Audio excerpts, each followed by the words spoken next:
आपका फिर से स्वागत है हमारी YouTube channel Dilkhush computer classes Nainwa में। और जो आज हम लेके आए आपके लिए शिक्षण अभिरुचि यानी कि टीचिंग एप्टीट्यूड के जो पार्ट सेकंड क्या लेके आए, पार्ट 2। अपने बात की थी पार्ट 1 में 1 से लेकर के 20 तक के क्वेश्चनों की, ठीक है ना। और इसमें आपके BSTC में इसके जो क्वेश्चन आएंगे वो टोटल क्वेश्चन कितने आएंगे, 50 क्वेश्चन आएंगे आपके किसके, टीचिंग एप्टीट्यूड के यानी कि शिक्षण अभिरुचि के। इसमें 50 क्वेश्चन आएंगे जो आपके लिए बहुत ही इंपॉर्टेंट रहेंगे। और इसमें ऐसा आएगा कि शिक्षक का व्यवहार, शिक्षण के प्रति उसकी रुचि, किस प्रकार के छात्र और शिक्षक में कैसा संबंध होना चाहिए, वैसे जो सभी जानकारी है यानी कि व्यवहारात्मक जो क्वेश्चन है वो इसके अंदर आने वाले हैं आपके लिए। और टोटल कितने क्वेश्चन आएंगे, 50 क्वेश्चन, ठीक है ना। तो चलते हैं पहले क्वेश्चन पर, ठीक है ना।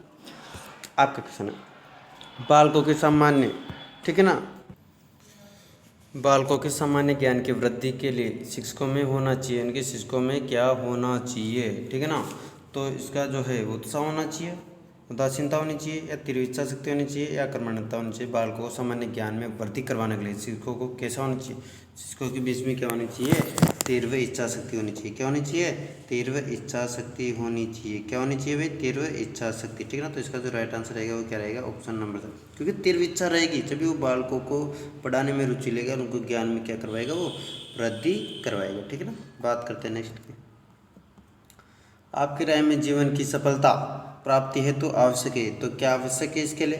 पहला ऑप्शन है परिस्थितियों से समायोजन करना, भाग्यवान होना, प्रभावशाली परिवार से जुड़ा होना, या अधिक धनी होना। तो आपकी राय में यानी कि शिक्षक हो आप, और आपकी राय में जीवन की सफलता, सब जीवन को सफल बनाने के लिए सबसे पहले क्या आवश्यक है, तो उसके लिए आवश्यक है परिस्थितियों से समायोजन करना। क्योंकि परिस्थितियों से समायोजन करेगा तभी वो क्या बनेगा, सफल होगा, ठीक है ना। बात करते हैं नेक्स्ट की। आपकी राय में जीवन में सजगता का महत्व है, क्या महत्व है आपकी राय में सजगता का महत्व, वो है अब किस में है, शिक्षण व्यवस्था में है, समग्र जीवन में है, परिवार में है, आवश्यकता नहीं है। तो इसमें जो सजगता का जो महत्व है वो है समग्र जीवन में। किस में है, समग्र जीवन में, ठीक है ना। इसका जो राइट आंसर रहेगा वो क्या रहेगा, ऑप्शन नंबर 3, ठीक है। बात करते हैं नेक्स्ट क्वेश्चन, ठीक है ना। आपके मतानुसार आधुनिक जीवन में शिक्षा को माना जाता है, आधुनिक जीवन में शिक्षा को क्या माना जाता है, व्यावसायिक विवेक उत्पन्न करने का साधन, चेतना जागृत करने का साधन, या मोक्ष प्राप्ति का साधन, या व्यक्तित्व निर्माण का साधन। तो आपको पता है कि शिक्षा से क्या हो सकता है, व्यक्ति का निर्माण हो सकता है। क्या हो सकता है, व्यक्ति का निर्माण हो सकता है। शिक्षा से ही क्या है, शिक्षा ही जीवन को बनाने का प्रमुख साधन है, वो क्या है, शिक्षा है, एजुकेशन है, ठीक है ना। तो इसका जो राइट आंसर रहेगा वो क्या रहेगा, ऑप्शन नंबर 10, ठीक है ना। बात करते हैं नेक्स्ट क्वेश्चन की। व्यावसायिक प्रतिबद्धता का मुख्य आधार समर्पण एवं श्रद्धा है, यह कथन किसका है, या ये कथन सत्य है या असत्य है, ठीक है ना। तो ये कथन क्या होगा आपके, बिल्कुल सत्य होगा, ठीक है ना। ऑप्शन नंबर 2 इसका क्या रहेगा, सही रहेगा, ठीक है। बात करते हैं नेक्स्ट क्वेश्चन की।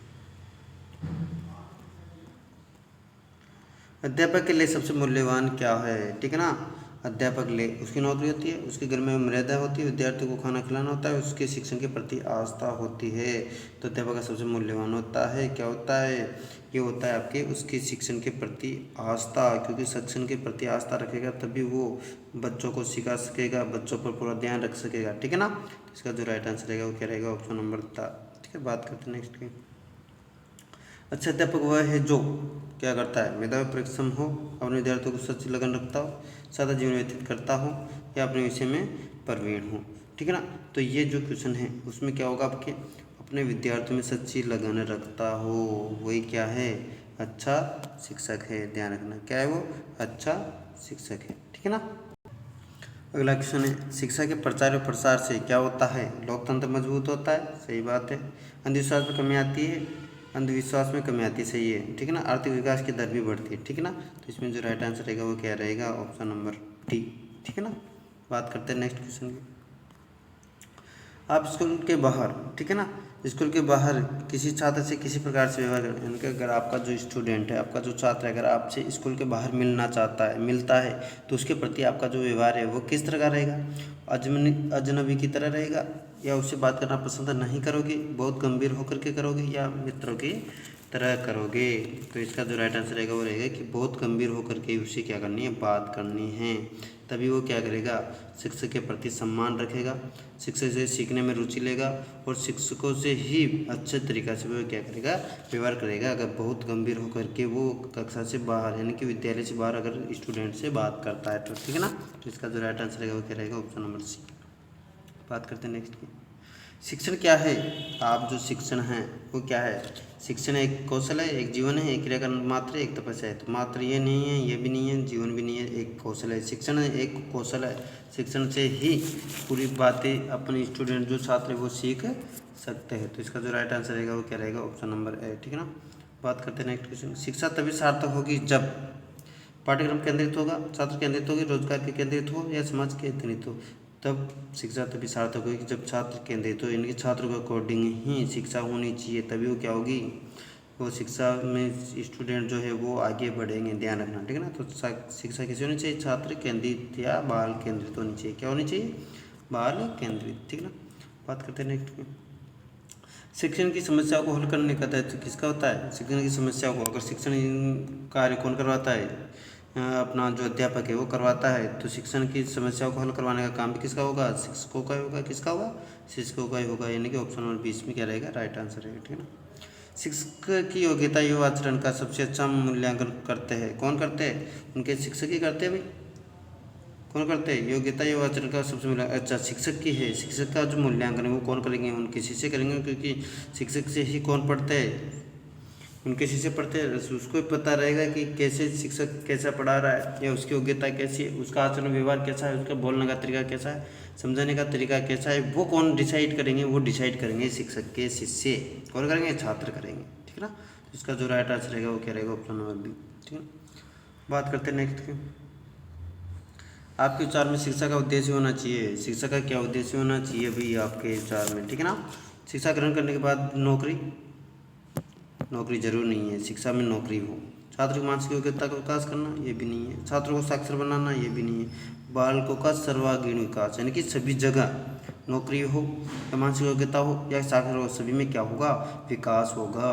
तभी इसका शिक्षा का क्या होगा, मूल उद्देश्य प्राप्त होगा। तो इसका जो आंसर रहेगा वो क्या रहेगा, ऑप्शन नंबर डी। ठीक है ना। बात करते हैं नेक्स्ट की, पाठ्यक्रम निर्माण में किस बात को मुख्य रूप से ध्यान में रखना चाहिए। अगर पाठ्यक्रम का जो निर्माण कर रहा है उसको किस बात का ध्यान रखना चाहिए, ध्यान रखना है। तो शिक्षा का उद्देश्य, यानी कि शिक्षा किस उद्देश्य के लिए दी जा रही है, पहले तो उसका ध्यान रखना चाहिए।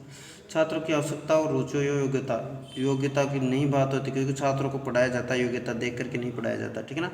रुचियों का ध्यान रखते हैं, आवश्यकता का ध्यान रखते हैं, लेकिन इसके अलावा मुख्य बात है, मुख्य रूप से मुख्य जो बिंदु है, रुचि का ध्यान रखा जाता है, सिर्फ योग्यता का ध्यान रखा है, लेकिन मुख्य बात कर रहे हैं अपन मुख्य रूप से तो शिक्षण अनुसंधान का। एक तो शिक्षा के उद्देश्य का, एक शिक्षण अनुसंधान के उद्देश्य क्या है, शिक्षण के अनुसंधान कैसे करने हैं। तो इसका जो राइट आंसर रहेगा वो क्या रहेगा, ऑप्शन नंबर डी, ए और बी, यानी शिक्षा के उद्देश्य का, शिक्षण अनुसंधान होगा। ठीक है ना। तो इसका जो राइट आंसर रहेगा वो क्या रहेगा, ऑप्शन नंबर डी।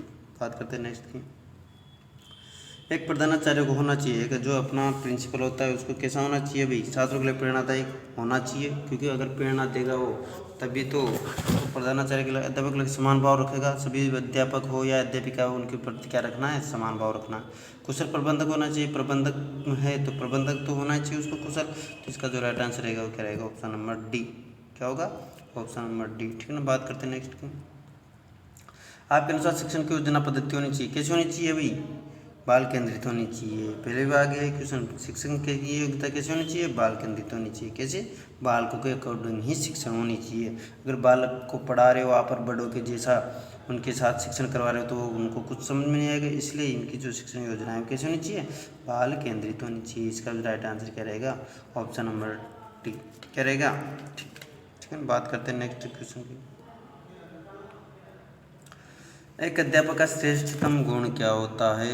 एक अध्यापक का श्रेष्ठतम गुण क्या होता है भी, अध्यापक पूर्ण समर्पण, अध्यापक प्रति उच्च चरित्र, प्रति उच्च विचार और धर्मनिरपेक्षता।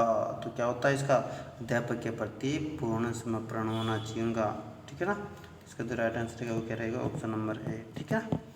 बात करते हैं नेक्स्ट क्वेश्चन की, अध्यापक का मुख्य रूप से किसके प्रति जवाबदेह होता है, यानी कि अध्यापक मुख्य रूप से किसके प्रति, मुख्य रूप से जवाब देने के लिए होता है। तो किसके लिए प्रति होता है, वो होता है आपके समाज को, और छात्रों के प्रति, क्योंकि छात्रों को पढ़ाएगा तो जवाब भी किसको देना पड़ेगा, समाज में कुछ बनाना है तो समाज को देना पड़ेगा।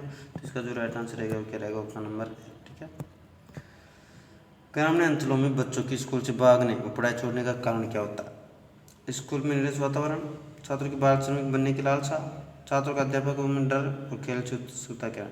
तो देखो, खेल में उत्सुकता के कारण स्टूडेंट विद्यालय से नहीं भागेंगे, क्योंकि खेल में अगर उत्सुकता है तो वो आपके विद्यालय में भी खेल सकते हैं या विद्यालय खत्म होने के बाद भी खेल सकते हैं। छात्र अध्यापक से डरना, तो डर भी इसका मुख्य कारण नहीं है स्कूल से भागने का। छात्रों को बाल श्रमिक बनने के लिए, बाल श्रमिक बनना ही नहीं चाहिए, क्योंकि काम करना किसको पसंद है। जब पढ़ाई का काम है तो उस टाइम पे अगर बच्चों से काम करवाया जाए तो मना कर देते हैं, तो इस टाइम पे वो बाल श्रमिक बनने की लालसा नहीं रखेंगे। और स्कूल का नीरस वातावरण, अगर स्कूल में सही पढ़ाई नहीं होगी, उन पर दबाव रखा जाएगा, उनकी जो सुख सुविधा है वो नहीं मिलेगी, तो वो क्या करेंगे, पढ़ाई छोड़ेंगे। क्या करेंगे, पढ़ाई छोड़ेंगे और स्कूल से क्या करेंगे, भागने का प्रयास करेंगे। तो इसका जो राइट आंसर रहेगा वो क्या रहेगा, ऑप्शन नंबर ए। क्या रहेगा, ऑप्शन नंबर ए इसका क्या रहेगा, राइट आंसर रहेगा। ठीक है ना। तो इनको बार बार पढ़ना है, बहुत ही इंपॉर्टेंट क्वेश्चन है। और आपका BSTC में जो सिलेक्शन करवाएंगे वो ये आपकी टीचिंग एप्टीट्यूड करवाएंगे। ठीक है ना, शिक्षण अभिरुचि, क्योंकि इसके जो क्वेश्चन है 200 क्वेश्चन में कितने क्वेश्चन आते हैं, आपके 50 क्वेश्चन आते हैं। कितने क्वेश्चन आते हैं इसके, 50 क्वेश्चन। तो बहुत ही इंपॉर्टेंट पार्ट रहने वाला है ये आपके लिए, बहुत ही इंपॉर्टेंट, इसलिए इस पर भी ध्यान देना है। और अब लास्ट टाइम पे आ गए तो उसके लिए आपको मॉडल पेपर भी हल करवाने हैं। ठीक है ना, तो आपके मॉडल पेपर भी स्टार्ट करवा देंगे अब। ठीक है ना, तो यहाँ तक सभी को पढ़ लेना।